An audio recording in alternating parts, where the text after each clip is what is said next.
সে আল্লাহ বললেন আল্লাযী খালাকাল মাউতা ওয়াল হায়াতা লিয়াবলুয়াকুম আইয়ুকুম আহসানু আমালা। জীবন আর মৃত্যু বানালাম তোমাদেরকে পরীক্ষা করার জন্য। পরীক্ষা আছে না নাই?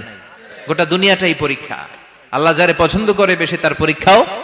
আসাদ্দুন নাসি বালাআন আল আম্বিয়া। এই পৃথিবীতে আল্লাহ সবচেয়ে বেশি বালা মুসিবত দিয়ে পরীক্ষা করেছেন নবীদের। কারণ নবীরা আল্লাহর কাছে কম প্রিয় না বেশি প্রিয়?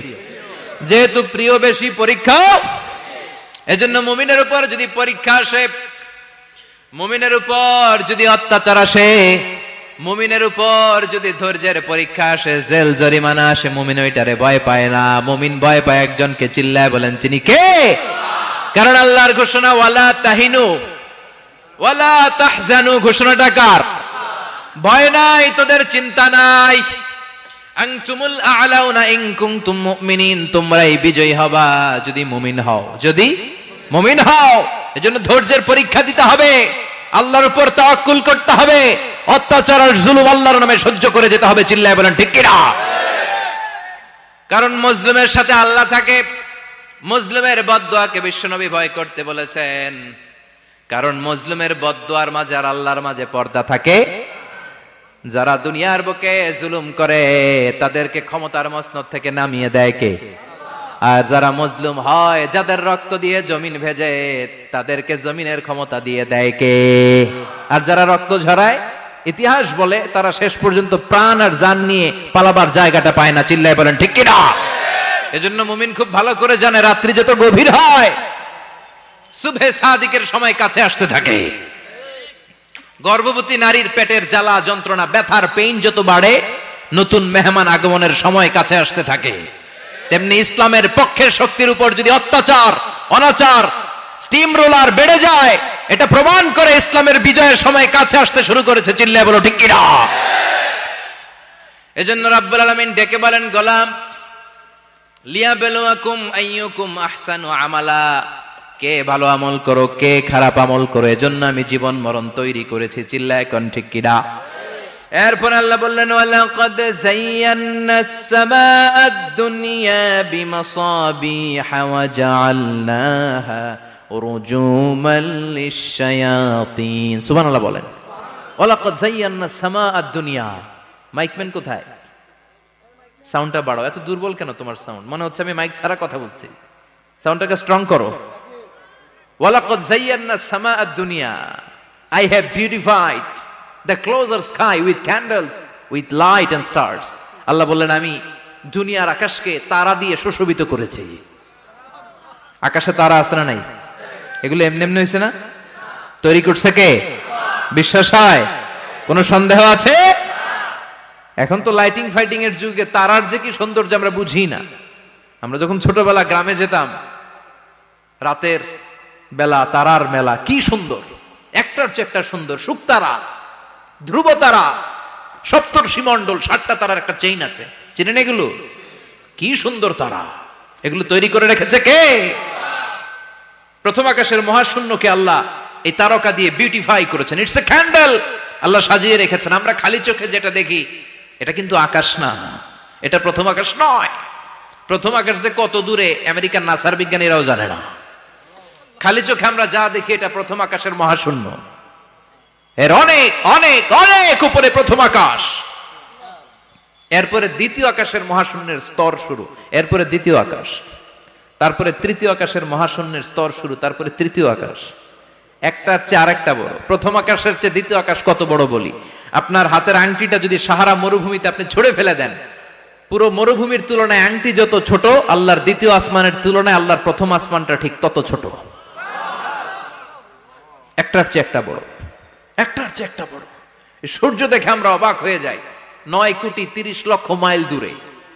এই পৃথিবীর চেয়ে 13 লক্ষ গুণ বড়। এটার সানশাইন, আলো আসতে পৃথিবীতে 8 মিনিট 18 সেকেন্ড লেগে যায়। আমরা মনে করছি সূর্যই বড়। আমরা বসে আছি মাইথার দিয়াতে, তাই না? এই জায়গাটার নাম কি? মাইথার দিয়া। কি খালি এতটুকু প্যান্ডেলের সমান? কত বড় মাইথার দিয়া! এই পুরো মাইথার দিয়া কোন থানায় পড়ছে? দাউদকান্দি। দাউদকান্দি হচ্ছে কুমিল্লার 16টা থানার একটা, ঠিক কিনা? 16 থানা মিলে কুমিল্লার একটা জেলা। এরকম কয়টা জেলা আছে? 64 জেলা। এই 64 জেলা মিলে আমাদের সুজলা সুফলা শস্য শ্যামলা ডিজিটাল বাংলাদেশ। কথা কন। আর বাংলাদেশ হচ্ছে পৃথিবীর সবচাইতে বড় দেশ। হ্যাঁ, 64 জেলা, এরপরে ছোট। যাদের অ্যাটলাস ম্যাপ নিয়ে যাদের ধারণা আছে তারা দেখবেন বাংলাদেশ এই শব্দটা লেখার জায়গাও আমরা পাই না। মানচিত্রে বাংলাদেশ শব্দটা লেখার জায়গা পায় না। বিআরএ উঠে যায় ইন্ডিয়ার উপর, আর ডিএসএচ উঠে যায় আবার ইন্ডিয়ার উপর। মাঝখানের দুইটা অক্ষর বাংলাদেশের উপরে পড়ে। চিল্লায় বলেন ঠিক কিনা? কত ছোট দেশ। পাশের ইন্ডিয়া 20-25 গুণ বড়। ইউরোপ আমেরিকার অনেক দেশ আছে, আমেরিকায় বাংলাদেশের চেয়ে শতগুণ বড়। কানাডা কয়েকশো গুণ বড়, রাশিয়া কয়েকশো গুণ বড়। এরকম প্রায় 200 দেশ নিয়ে পৃথিবীর স্থলভাগ, আর 70% হচ্ছে শুধু পানি। এই সব মিলে আমাদের এই পৃথিবী। আর এত বড় পৃথিবীর চেয়েও নাকি সূর্য 13 লক্ষ গুণ বড়। তার মানে সূর্যই বড় না, সূর্যের চেয়ে অনেক বড় তারা আছে। সূর্যের পরে পৃথিবীর সবচেয়ে কাছের যে তারা বা স্টার, ওটার নাম হচ্ছে প্রক্সিমা সেন্ট্রাই। নাম কি? প্রক্সিমা সেন্ট্রাই। এরপরে আলফা সেন্ট্রাই এ, আলফা সেন্ট্রাই বি, ইটা ক্যারিনা, ব্যাটেলজিউস, এরকম একটার পর একটা তারা। যেই সূর্য পৃথিবীর চেয়ে 13 লক্ষ গুণ বড়, ব্যাটেলজিউস নামে একটা তারা আছে, ওটা সূর্যের চেয়ে 33 কোটি গুণ বড়। তার মানে কি ব্যাটেলজিউসই সবচেয়ে বড় না, ছোট্ট একটা তারা। এই ব্যাটেলজিউসরে খেয়ে ফেলাইতে পারে এরকম 1000 কোটি গুণ বড় সাইজের তারা আছে না নাই? এরকম কয়েক বিলিয়ন তারা নিয়ে আমাদের গ্যালাক্সি গঠিত। আমাদের গ্যালাক্সি, এটার নাম মিল্কি ওয়ে। এটার নাম কি? আমাদের গ্যালাক্সি। এই গ্যালাক্সিতে আমাদের অবস্থান। এরকম কত হাজার কোটি গ্যালাক্সি আছে আমেরিকার নাসার বিজ্ঞানীরাও জানে না। আমাদের গ্যালাক্সির সবচেয়ে কাছের যে গ্যালাক্সি, ওই গ্যালাক্সিটার নাম হচ্ছে অ্যান্ড্রোমেডা। কি নাম? অ্যান্ড্রোমেডা। আমাদের গ্যালাক্সি থেকে কেউ যদি কাছের গ্যালাক্সি অ্যান্ড্রোমেডাতে যেতে চায়, তার 2.5 মিলিয়ন লাইট ইয়ার্স সময় লেগে যাবে। কথাটা কঠিন হয়ে গেছে, আমি ভেঙে বলি, তারপরে সুবহানাল্লাহ কইেন। আমাদের গ্যালাক্সির নাম মিল্কি ওয়ে। মিল্কি ওয়ে থেকে যদি কেউ অ্যান্ড্রোমেডাতে যেতে যায়, কত সময় লাগবে? 2.5 million light year. Light year মানে আলোক বর্ষ। আলোর গতিতে যদি ছোটা যায়, 2.5 মিলিয়ন মানে হচ্ছে প্রায় 25 লক্ষ। তাহলে পৃথিবীতে সবচেয়ে দ্রুতগামী যে বিষয়টা আবিষ্কৃত হয়েছে সেটা হচ্ছে আলো। এই যে লাইট মারলে যে ছুটে, এই লাইট প্রতি সেকেন্ডে 1,86,000 মাইল বেগে ছুটতে পারে। 1 মিনিটে না, 1 ঘন্টায় না, 1 মিনিটে না, 1 সেকেন্ডে আলো চলে যায় কয় mile? 1,86,000। Could you imagine that? আপনি কল্পনা করতে পারেন? হয়তো মাথা নাড়াইতেছেন এমনি। এটা কি কল্পনা করা যাবে? আমার তো তার ছিঁড়ে যাচ্ছে। 1 সেকেন্ডে নাকি আলো ছুটে 1,86,000 মাইল বেগে। 1 সেকেন্ড শব্দ কইতে তো 2 সেকেন্ড লাগে। কথা কন। এর মধ্যে আলো চলে গেছে 1,86,000 মাইল। তো কোন রকেট যদি আপনি পান, যে রকেট দিয়ে সেকেন্ডে 1,86,000 মাইল বেগে রকেটটা ছুটবে প্রতি সেকেন্ডে, খেয়াল করেন, ঘন্টায় না, মিনিটে না, কিসে? সেকেন্ডে। যে রকেটটা সেকেন্ডে 1,86,000 মাইল বেগে ছুটবে, ওই রকেটটা দিয়ে আমাদের গ্যালাক্সি থেকে আমাদের পাশের গ্যালাক্সি অ্যান্ড্রোমেডাতে পৌঁছতে আপনার 25 লক্ষ বছর লেগে যাবে। সুবহানাল্লাহ বাড়িতে গিয়ে বললেন। এরকম বিশাল বিশাল তারা দিয়ে আমাদের আকাশটারে বিউটিফাই করেছে কে? এজন্য আল্লাহ বললেন, ওয়ালাকাদ যায়্যানাস সামাআদ দুনিয়া বিমাসাবিহা ওয়া জাআলনাহা রুজুমান লিশ-শায়াতিন। আমি এই দুনিয়ার আকাশটারে সুন্দর সুন্দর তারকারাজি লাইটের মতো সেটিং করে সুশোভিত করেছি। আবার এই তারকা দিয়ে আমি শয়তানদেরকে প্রহারও করেছি। সুবহানাল্লাহ। শয়তানদেরকে আল্লাহ তারা মেরে আঘাত করে। সুবহানাল্লাহ বলেন। এরপরে এই সূরার প্রথম রুকুর শেষে আল্লাহ বললেন, ওয়াসিররু কাওলাকুম আও ইজহারু বিহি ইন্নাহু আলিমুম বিযাতিস সুদূর আলা ইয়ালামু মান খালাকা ওয়া হুয়াল লাতীফুল খাবীর। আল্লাহ বললেন, ওয়াসিররু কাওলাকুম, তোমরা যদি গোপনে কথা বলো, আও ইজহারু বিহি, কিংবা স্পষ্ট করে বলো, সব শুনে কে? আল্লাহ। আপনি যেমনি বলেন শুনবে কে?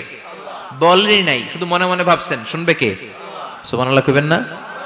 সাত আকাশের উপরে, আরশের উপরে তার অবস্থান, সাত জমিনের নিচে কোন গোপনতম প্রকোষ্ঠে, কোন ছোট্ট বাক্সের ভেতরে যদি কোনো পিপিলিকা নীরবে হেঁটে যায়, আল্লাহ বলে আমি ওই পিঁপড়ার হেঁটে চলার পায়ের আওয়াজটাও শুনতে পাই। এজন্য কেউ যেটা শোনে না, শোনে কে? এরপর আল্লাহ বললেন হুয়াল্লাযী জাআলা লাকুমুল আরদা যালুলান ফামশু ফি মানাকিবিহা ওয়া কুলু মির রিজকি ওয়া ইলাইহিন নুশুর। সুবহানাল্লাহ বলেন। আল্লাহ ডেকে বললেন, গোলাম তোমাদের জন্য জমিনটারে আমি বিছানা বানিয়েছি। আল্লাযী জাআলা লাকুমুল আরদা ফিরাশা, জমিনটারে বিছানা বানিয়েছে কে? এই বিছানার মতো সমতল জমিন দিয়ে তোমরা হেঁটে বেড়াও, চলে বেড়াও, হেলে দুলে পড়ার সুযোগ নাই, ঠিক কিনা? এই যে মাইথার দিয়ে আর আজকের যে ময়দান, এটা যদি বিছানার মতো সমান না হয়তো বসতে পারতেন? কথা কন। এই ময়দানের প্যান্ডেলের এদিক দিয়ে উঁচা, এদিক দিয়ে গর্ত, এদিক দিয়ে নিচা, এদিক দিয়ে খাড়া, কেমন হইতো? কথা কন। কেউ আমারা দেখতো, কেউ দেখতো না, কেউ দাঁড়াইয়া, কেউ বৈশা, আছে না নাই? কিন্তু জমিনটারে সমতল বানালো কে? আপনি যদি বিমান থেকে যদি আপনি দেখেন, বিমানের গ্লাস দিয়ে, জানলা দিয়ে যদি আপনি নিচের দিকে তাকান, আপনি দেখবেন মনে হবে পুরো জমিনটাকে আল্লাহ সবুজ কার্পেট দিয়ে কার্পেটিং করে রেখেছে। এই সৌন্দর্য দিয়েছে কে? আবার রব্বুল আলামিন বলেন, জমিনটারে সমান দেখে, কার্পেটিং দেখে মনে করো না তোমরা বেঁচে গিয়েছো। আমার দেয়া বিধান আমার জমিনে যদি কায়েম করতে না পারো, এই কার্পেটিং করা জমিনের ভেতরে আযাব আছে না নাই? এই পুরো জমিনের ভেতরে আছে আগুন আর আগুন। আগ্নেয়গিরির অগ্নুৎপাত জ্বালামুখে বিস্ফোরণ করে দিয়ে গোটা বিশ্বটারে মুহূর্তে মেসাকার করে দিতে পারে কে? এজন্য আল্লাহ ডেকে বললেন, গোলাম আমিনতুম মান ফিস সামাই আন ইয়াখসিফা বিকুমুল আরদা ফাইযা হিয়া তামুর। তোমরা কি ভেবেছো নাকি বেঁচে যাবা? আমি চাইলেই পুরো জমিনটারে কাঁপিয়ে দিতে পারি। আন ইয়াখসিফা বিকুমুল আরদ, খাসাফ মানে ল্যান্ডস্লাইড। খাসাফ মানে কি? ল্যান্ডস্লাইড, ভূমিধস, ভূকম্পন, আর্থকোয়েক, আছে না নাই? বাংলাদেশে তো ভূমিকম্প হয় না, না? টের পাইছেন? মাঝে মাঝে মাঝরাতে হয় না? 3টার দিকে নিজেই দৌড় দিব না বাচ্চারা লইয়া দৌড় দিব, লুঙ্গি পইরা দৌড় দিব না লুঙ্গি ছাড়া দৌড়াবো, কথা কর। এই ভূমিকম্প আছে না নাই? আল্লাহ বলে, মনে করো না জমিনটা সমতল, কার্পেটিং করে দিয়েছি। এই কার্পেটিং এর ভিতরেও আগুনের দলা আছে না নাই? আবার আল্লাহ বললেন, আমিনতুম মান ফিস সামাই আন ইউরসিলা আলাইকুম হাসিবা।